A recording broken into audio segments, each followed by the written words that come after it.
Week అంతా ఒక స్పీడ్లో తిరిగితే వీకెండ్ మాత్రం టైం ల్యాబ్స్లో వెళ్ళిపోతుంది. దాన్ని పాజ్ చేసి ఎంజాయ్ చేయాలంటే ఫోన్ పక్కన పెట్టేయాలి, అడుగు బయట పెట్టేయాలి. సండే రావడం ఆలస్యం. బండి ఇన్స్టాగ్రామ్కి యూట్యూబ్కి మధ్యలో షటిల్ సర్వీస్ చేస్తుంది వయా వాట్సాప్.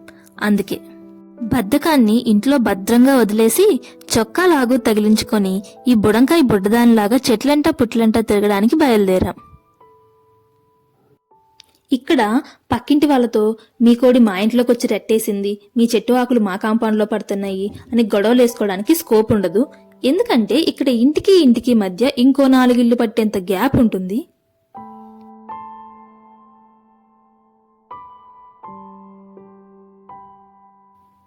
అచ్చం అడవిలా అనిపిస్తున్న ఈ ప్లేస్ కేరళలో ఒక ఊరు. ఈ ఇంటికి సరౌండింగ్స్లో నాకు ఇంకెక్కడా ఇల్లు అయితే కనిపించలేదు. ఈ కాకుల దూరని కారడవి, చీమల దూరని చిట్టడవిలో ఏకాంతంగా ఉన్న ఈ బిల్డింగే స్కూల్ బిల్డింగ్ అంట.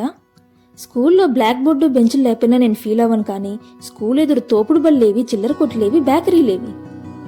రైట్ సైడ్ ఒక ఇల్లుంది చూసారా, ఆ ఇంటికి నైబర్ హౌస్ అంటే అదిగదిగదిగో ఆ గట్టు మీద ఉంది.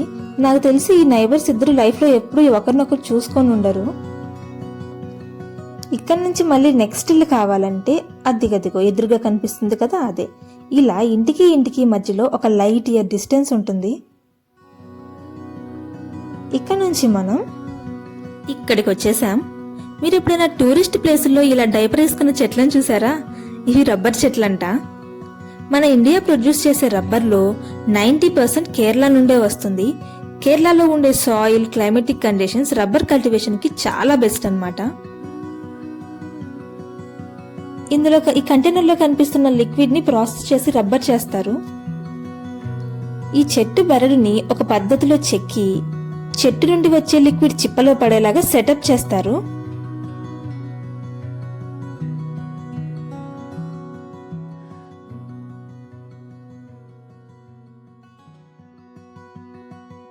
చూస్తున్న ఈ ఏరియా అంతా కాసర్గోడ్ డిస్ట్రిక్ట్ లో ఉంది. మీకు కూడా మా అమ్మలాగే బ్రిడ్జ్ రాగానే రూపాయి కాయిన్ తీసి నీళ్ళల్లో వేసే అలవాటు ఉంటే ఈ ఏరియాకి రావడానికి ముందే 100 రూపాయల నోటు మార్చి దగ్గర పెట్టుకోండి. ఎందుకంటే ఇది కేరళలోని ఎక్కువ నదులున్న జిల్లా అన్నమాట. అడుగడుగున ఒక బ్రిడ్జ్ కనిపిస్తుంది. ఇంకా ఈ కాసర్గోడ్ని సప్తభాషా సంగమ భూమి అంటారంట. ఎందుకంటే ఇక్కడ మొత్తం 7 లాంగ్వేజెస్ వాడుకలో ఉన్నాయి. అవి ఏంటంటే మలయాళం, కన్నడ, తుళు, కొంకణి, ఉర్దూ అండ్ బ్యారీ అనే ఒక లోకల్ లాంగ్వేజ్ ఉంది. ప్లస్ మరాఠీ కూడా మాట్లాడతారంట ఇక్కడ. అలా మనం ఒక్క తోటల్లోకి వచ్చేసాము. ఈ బుడ్డిగాడు పొలవని వచ్చేస్తున్నాడు రోడ్లోకి. గ్రీనరీ కనపడగానే నోరేలో పెట్టి వీడియోలు తీస్తున్నాం కదా. ఇక్కడ తాతగారికి డౌట్ వచ్చినట్టుంది, వీళ్ళేదో ఎడారి ప్రాంతం నుంచి వచ్చారు అని. వెంటనే వచ్చి ఆరాలు తీశారు. కహాసే ఆయా కిసిలియా ఆయా అని. మేము చెప్పాము వహాసే ఆయా ఇసిలియా ఆయా అని. ఓకే ఓకే అని బుర్రొప్పుకుంటూ వెళ్ళిపోయారు తాతగారు.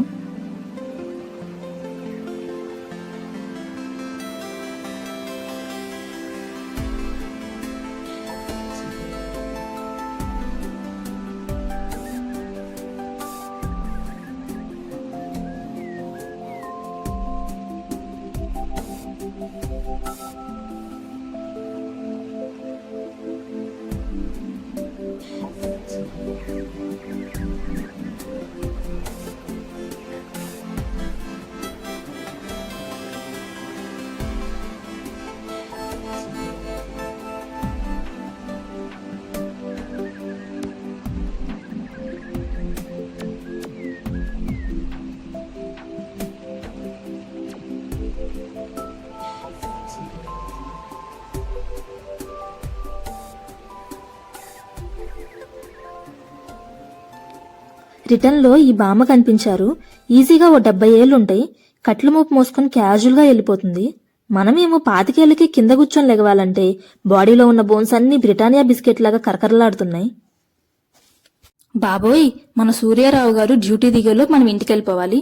ఎందుకంటే మన ద్విచక్ర వాహనంలో ఉన్న తీగల అమరికలో సమస్య ఉండడం వలన గత 2 రోజులుగా మన దీపాలు వెలగడానికి మారం చేస్తున్నాయి. ఇప్పుడు నువ్వేమన్నా?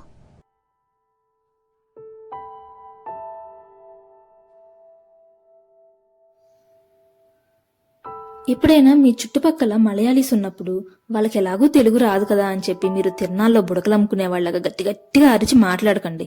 ఎందుకంటే మనం తెలుగులో నార్మల్గా వాడే కొన్ని పదాలు మలయాళంలో మాత్రం బూతు బూతు బూతు బూతు బూతు.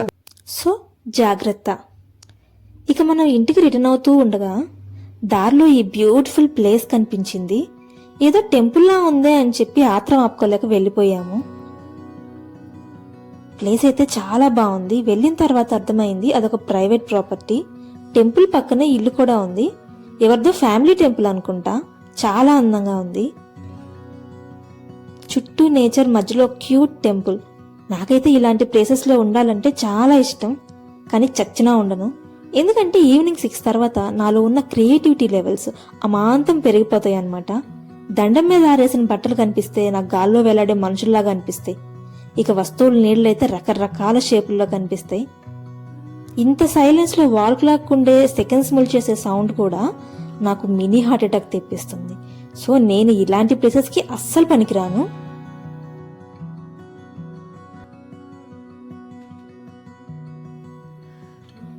ఇవన్నీ అప్పుడే చెట్టు నుంచి వేరు చేసిన వక్కలన్నమాట. చూడటానికి పోషకాహార లోపం వల్ల ఎదుగుదల ఆగిపోయిన కొబ్బరికాయల్లాగా అనిపిస్తున్నాయి. వీటిని నెక్స్ట్ ఎండబెడతారు. ఈ ఎండబెట్టిన వక్కని తొక్క తీసి తాంబూలంలో, తీసిన తొక్కను పొయ్యిలో పెడతారనమాట. మనకు తెలిసినంత వరకు వీటిని తాంబూలాల్లో యూజ్ చేస్తారు, ఒక్కపొడి పొట్లాల్లో, ఇంకా కైని లాంటి వాటిల్లో వాడతారని. బట్ నాకు రీసెంట్ గా తెలిసింది ఏంటంటే ఫ్యాబ్రిక్ కలరింగ్ లో కూడా వీటిని వాడతారు, నేచురల్ కలర్స్ లాగా.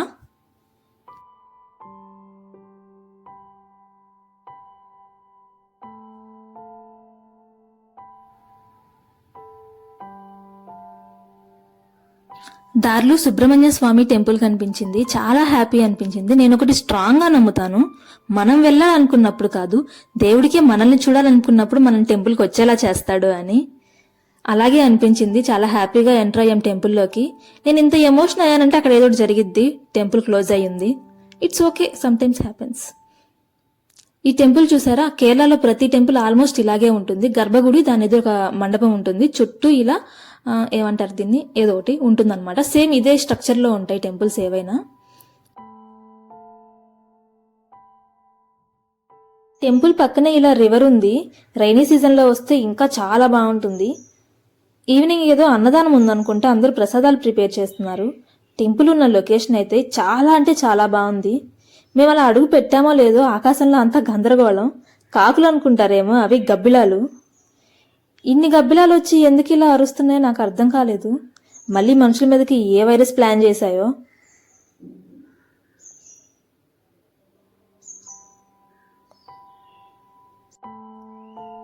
అలా గాల్లో ఆయాసం వచ్చేదాకా ఎగిరి పక్కనే ఉన్న ఆ చెట్టుకి శీర్షాసనం వేసి సేద తీరుతున్నాయి.